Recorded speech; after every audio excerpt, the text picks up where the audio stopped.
Providing a level playing field for Green Bay's 4 high schools was a highlight of the 2022 referendum 69% of voters supported. The old stadium was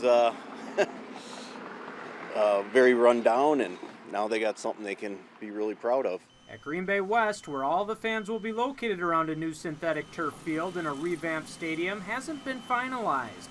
The inability to relocate this cell phone tower is preventing the project from being finished the way it was designed. Kind of out of our hands, out of the school district's hands. That's between the city and the lessee, but to our knowledge at this point, the city and the cell tower company have not come to an agreement without further financial impact to the Green Bay School District. Green Bay Public Schools Chief Operating Officer Cale Polchinski says the district has 3 options. The first is to get the tower relocated, which Polchinski says would cost at least $1 million, $750,000 for relocation, and then covering revenue loss for the cell tower company and the city, which leases out the land. The district says it isn't willing to use taxpayer money to cover the revenue losses. That's a lot of money.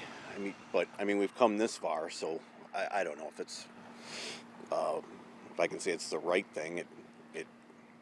It should happen eventually. Sounds like maybe you guys aren't optimistic that relocating the tower is going to get done? No, at this time, I don't think, given timeline and schedule and how conversations have progressed with the tower company, we don't, I wouldn't say not optimistic, but we have to proceed. The other options the district is now looking at involve the cell tower staying put, either bringing the grandstand as close to it as possible or building the grandstand over the gear on the ground.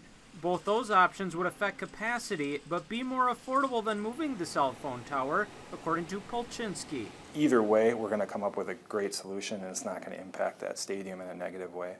A district spokesperson tells me the possibility of this being an issue wasn't on the district's radar before the referendum was passed in November of 2022. Not any different than constraints and other challenges that we deal with on other sites. Just have to work through the process to coordinate with all the parties and come to a solution that'll work for everyone. While some early season games will be played elsewhere, the plan remains to utilize the stadium this fall. In Green Bay, Ben Krumholz, Fox 11 News.